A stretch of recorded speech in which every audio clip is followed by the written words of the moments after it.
So today's call under Mastering Manhood is going to be called Strength Under Control. We're actually going to be discussing the biblical verse from Matthew 5:5, "Blessed are the meek, for they shall inherit the earth." So I want to thank you guys all for coming. Again, this is for men to grow, reflect, and lead with purpose. Again, the theme today is Strength Under Control, building godly masculinity. Our opening scripture is going to be from Psalms 144:1. "Blessed be the Lord, my rock, who trains my hands for war, my fingers for battle." You know, as men, we're equipped by God to fight battles, not just physical, but spiritual and emotional battles. True manhood is about knowing when to fight and when to show restraint. So I want to talk about this idea called Praus. It's a Greek word, and in the Bible, we have translated Praus from Greek to the English term which we use as meek. Now, meek in the biblical sense should not mean weakness or passivity, but it means strength under control, a man who has power but uses it wisely and justly. So that is what we're going to be exploring today, is the concept of controlled strength and how it ties into God's design for men. Again, what is Praus? "Blessed are the meek, for they shall inherit the earth." In Greek, it means a man who is strong but knows how to control his strength. So strength under control. You got to think of a war horse who's capable of immense power, yet is obedient to his master's command. So biblical masculinity calls for a balance, being a warrior when needed, but also a protector, provider, and leader who uses strength and is able to uplift others. So if we're going to tie in Psalms like 18:34, "He trains my hands for battle, my arms can bend a bow of bronze." We have to remember that God equips us both physically and spiritually with strength. And it's not necessarily about strength to use for destruction, but also about building and protecting his kingdom and our families and communities. I want you guys to reflect on something. How well do you, or culturally do we men, embody the idea of strength under control? And are they areas where we maybe misuse or underuse our strength? No, I mean, none of us do, which is why we need a brotherhood and a community of men to hold each other accountable, to do the iron sharpening iron with one another, because too many men feel like they're a lone wolf in reality, when for as long as you've had Adam and Eve in the garden, eventually we were tribal. We were tribal men. We'd go off to go war together. We'd go out to hunt together. We would go and build things together. We were a community moving forward and making progress throughout history as one unit. And we just don't have that anymore, which is one of the reasons why we're doing this. And here's an example of strength under control. Strength under control could also be looked at as courage. A lot of people don't understand the concept of courage. So courage is you are going to willfully put yourself in danger, not out of fear though, and not out of anger. You understand that the possible consequences could be harm to you or harm to someone you are trying to protect, but it cannot be out of anger or fear, because that's not courage. Courage is a calm state of knowing that what is about to happen and the consequences before you go into that. That is strength under control. You know, how do we have the courage to have a hard conversation with someone? How do we have the courage to go out and raise money for a business knowing that it could all fail? We're not doing it out of fear. We're not doing it out of anger. There's so many things from our workplace to the family where it takes strength under control that can be applicable in so many areas of our life. One thing that us men need to understand is order and responsibility. And here's some ideas around order and chaos. Because men are called to bring order into the world. It is us who've brought order into the world from the beginning of time. A man who can only fight is dangerous, but a man who can fight and chooses peace is admirable. So if we're going to tie in Praus to this, its strength becomes admirable only when it's voluntarily restrained and directed towards something that is good. Because you could essentially be a bunch of pirates and you are showing strength and you are showing that you are dangerous, but it's chaotic. It takes men who are able to fight and have their stuff under control, and it's for the betterment of the community to go in and kill the pirates, hypothetically. So responsibility as meaning, you could argue that the highest purpose for a man is to take on responsibility, because men find fulfillment not in passivity, but in the act of creating order and meaning through leadership. And here's a spiritual parallel. So 1 Timothy 3:5. Anyone who does not know how to manage his own family, how can he take care of God's church? So leadership and responsibility start at home.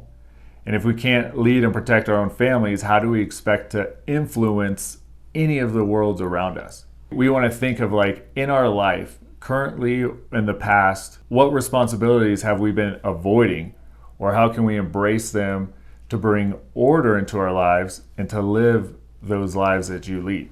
It's kind of like an open-ended statement. If anyone wants to bounce in, hey, off the top of my head, here's responsibilities I'm avoiding, here's where I need to bring order into my life. If you think about taking care of your temple, you have the responsibility for your family to invest into your health, because you're not going to be able to take care of anybody if you can't take care of yourself. It goes for I'm speaking generally for all men. Another, strength under control, being willing to say no to those instant gratifications of something sweet here, some sugar thing here, overeating here, extra serving of this. You talk about the fast. Food abundance is so new to the human body. So new. It's like if you go to the time of Jesus, there wasn't a food abundance. Fasting was a normal thing. Controlling your food intake and having a responsibility for that was a normal thing, because you might not have known when your next meal was going to be, and you had to feed your wife and children. So we gotta remember that strength under control can apply to almost every single thing in our lives. I want to touch on strength, courage, mastery, and honor. I want to review 4 masculine virtues. 1 being strength, the ability to endure physically, mentally, and emotionally. You have courage. We brought up courage earlier. The willingness to stand firm in the face of challenges. And mastery, constantly improving in skills that serve a man's purpose. Are we constantly trying to improve, or are we living a life of just desperation, not really striving for anything? And then honor, living with integrity and respect through your actions. With some of those ideas, it's so masculinity isn't always just about something physical. It's not something that can be skin deep through tattoos and a beard. It's about mastering yourself so that you can serve others. A strong man is a capable leader, but a great man finds humility, courage, and love. So how this ties directly into Praus is, a man who has strength but can control it is more valuable than someone who only uses brute force. So if we go over this strength, I want to touch back on these 4 virtues really quick. So if we go into strength, if we were to have a zombie apocalypse, World War III, an EMP, or someone took you in a time machine back in the day, there's a level of strength and mental strength and emotional strength that you're going to need to survive. Just basic survival for you and your family. And are we actually working on those strengths, the physical, mental, and emotional? And then there's going to be the courage, how I mentioned earlier. Do you have the courage to actually do what is right in a time where it could cost you possibly your life, or someone, a loved one's possibly? And are you doing this out of courage versus out of fear or anger? And then the mastery, it's if you're with a group of men, what other skills do you bring to the table? Because something I always point out is that masculinity can only be defined by other men. It cannot be defined by women. They may find traits that they like about a man, but at the end of the day, it is defined by other men. And then honor, how are we carrying ourselves day to day? How are we earning respect through our actions, and how we can serve one another, the community, the church, We often don't think of any of those virtues because of the society we live in. But it's always nice to have those in the back of our minds and then look to the Bible to see how that is applicable today. So like, which one of these 4 masculine virtues do you feel any of you guys embody most, or which do you need to develop further? And I think you're spot on in saying that Jesus is the best example of a masculine man. The way that he walked to serve others. He wanted to wash the feet of those around him. And then even when he was carrying the cross, he could have unsheathed his sword and destroyed all the Roman soldiers. But like you said, he wanted God's will to be done. He knew that he had to spill his own blood for our sins in order for us to have grace. He took on the most painful death possible, which is a crucifixion by the Romans. But also, there are times in the Bible where his presence, when he sees that in the temple they're trading goods and selling and collecting taxes, and he goes in and he makes a whip and he flips some tables, they understood that he actually didn't have to strike anyone, but his presence and his energy, they realized he is the real deal. And they fled. They ran out of the temple. There's just so many examples of how he carried himself as the warrior in the garden. And I often think he is a great example. And then you got Revelations where he comes in on a white horse with a sword. But that's a whole nother story. So with that, here's some like practical action steps. Is applying Praus to our daily life. Like, identify one area where you've been reactive, using strength without control. Are you quick to anger? You letting your emotions get the best of you? And then how can we commit to practicing restraint and wisdom? Example, in your marriage, instead of dominating the conversation, practice active listening. Strength lies in humility and understanding. And then spiritual discipline, how do we commit to 5 minutes of daily prayer, asking God to help us cultivate strength under control in our interactions with others or any of the things that we're struggling with?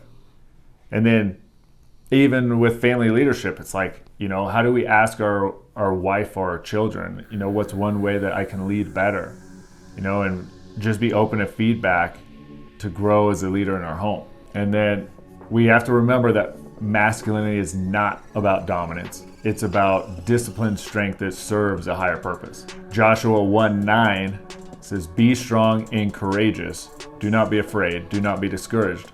For the Lord your God will be with you wherever you go." So every single day is a chance to step into true manhood, balancing strength, courage, and wisdom. So I hope that you guys all got some value from this and, can serve your family this week and start taking a one step forward to us really understanding Praus and how we can serve others through strength under control.